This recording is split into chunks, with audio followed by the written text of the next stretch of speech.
I just got done cleaning up some old pocket knives. Let's take a look at them. Coming right up.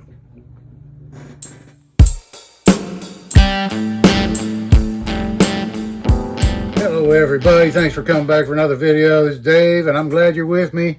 I hope you're all having a great day. It's pretty warm here today. I know it's pretty cold still up north, but I could almost have my air conditioner going in my shop here today. But anyway, I've been working on these pocket knives that I've picked up at flea markets and stuff like that. I got a little bit behind on them, but I got some of them done and I thought I'd show them to you. First off, we have the introducing the brand new Kershaw Leak Mini. And I'm going to put a picture in right here of what these originally look like. And so you see this one's quite a bit different. That's because when I got it, the tip was broke off. So I had to grind the tip down, but here's a good look at it in its completed state. So yeah, about, I'm guessing maybe a ½ an inch or more of the tip was broke off. And I actually saved the pieces I cut off right here. These are the little pieces that I cut off of the handle. Now this is a frame lock model. The frame is actually part of the lock. You just slide it over, and it's a spring assist model. And I got it working fairly well. Still needs a little bit. It's not a real quick snap open, but it does function properly. And I just think it looks a lot better. There was no sense having the handle scales that long. There's still space between where the blade ends and the ends of the handles. But this is some pretty tough stuff. You can't cut this really with a hacksaw. It's hard on a hacksaw blade. I tried, and then I ended up using an abrasive cutoff wheel to cut that off. This part right here is basically heat treated to spring steel. So it's got some heat treat in it. So that makes it a little bit tougher to cut and work with. But nice little knife. I love it. I love it now. And like I said, the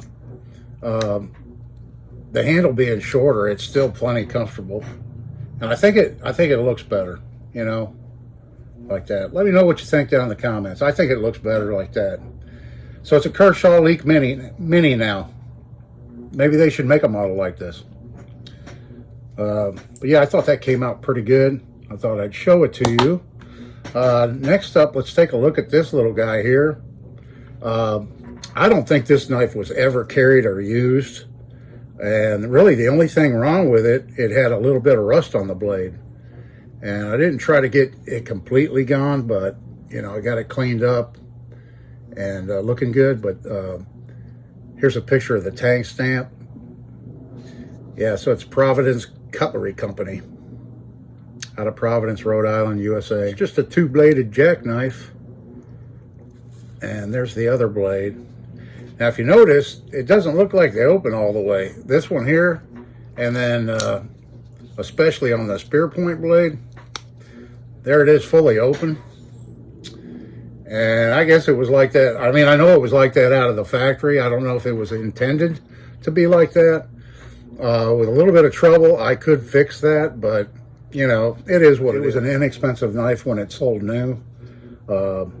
It's got the clamshell scales on it.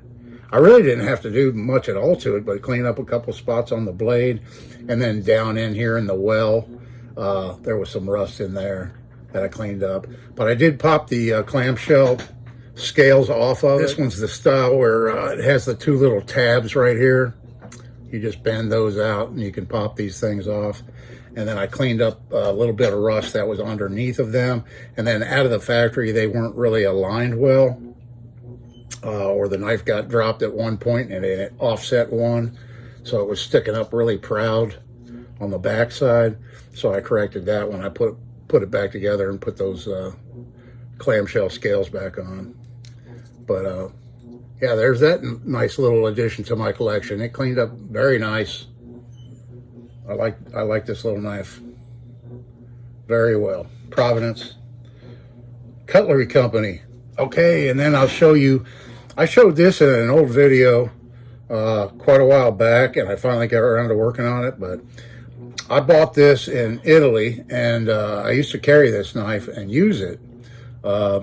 And so I can't remember if something happened to the handle scales or they cracked or something or what, but they were like a black and white swirl plastic handle scales that I bought it with.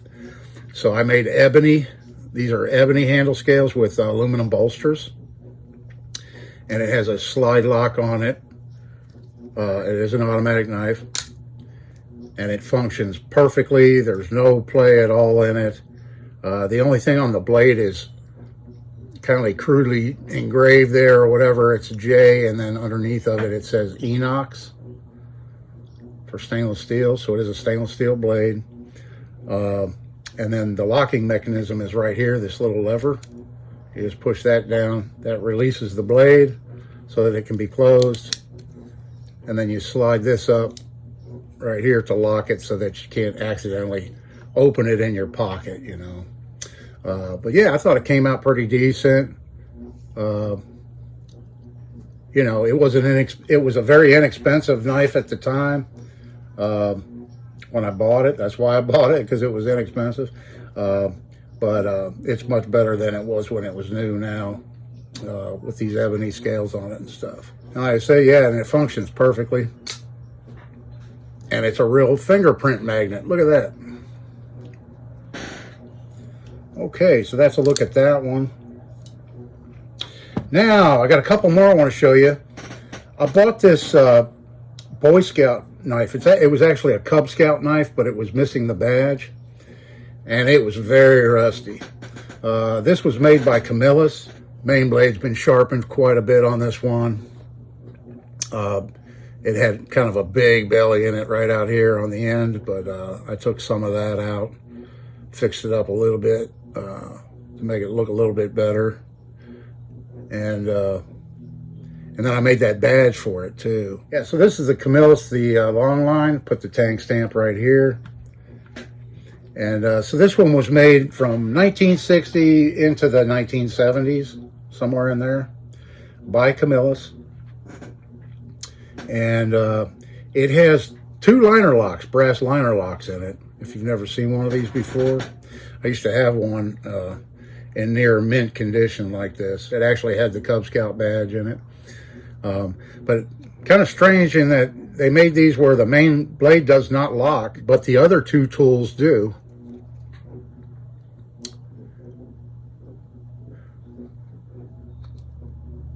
So then you have your all punch blade. And I got these locks adjusted to where they work really well now. They function perfectly now. So there's your all punch blade. And then over here we have your screwdriver bottle opener, cap lifter. And it too locks in place with that brass liner lock that you can see there. Yeah, so she cleaned up really nice.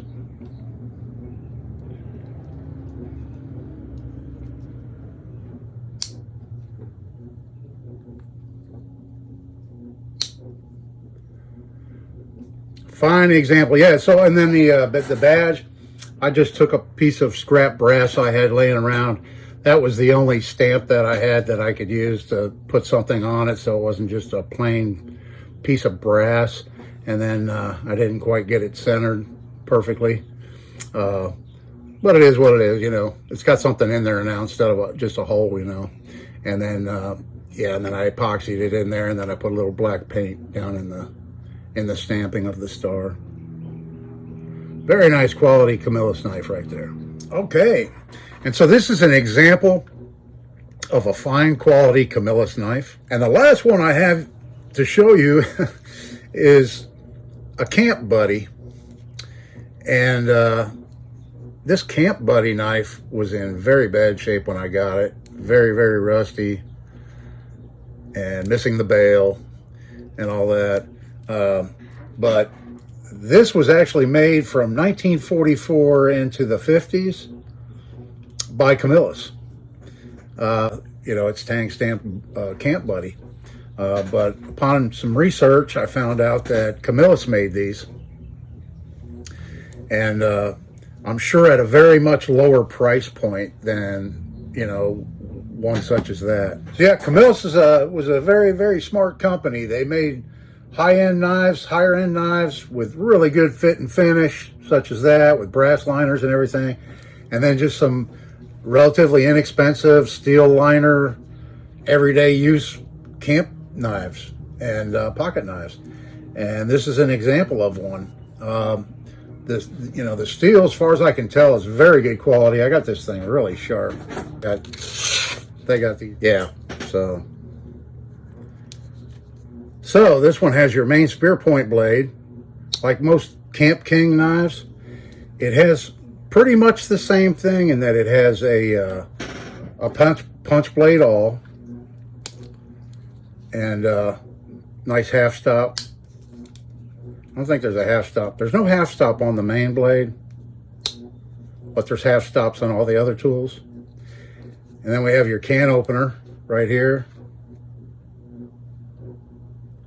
Just like on a regular Camp King knife. But Camp King's made by Imperial. This is a Camp Buddy made by Camillus. Maybe to compete with them because the badges is the same.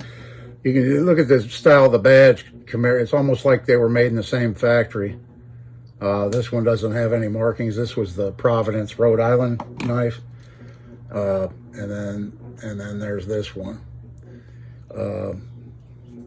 Check this out. So this is normally a cap lifter, but yeah, look, it's missing the cap lifter part. So it's not really missing. They designed it that way. I think there might have been some kind of a lawsuit, something going on, I don't know, to where they couldn't copy it exactly like, and they had to make some modifications to make it their own.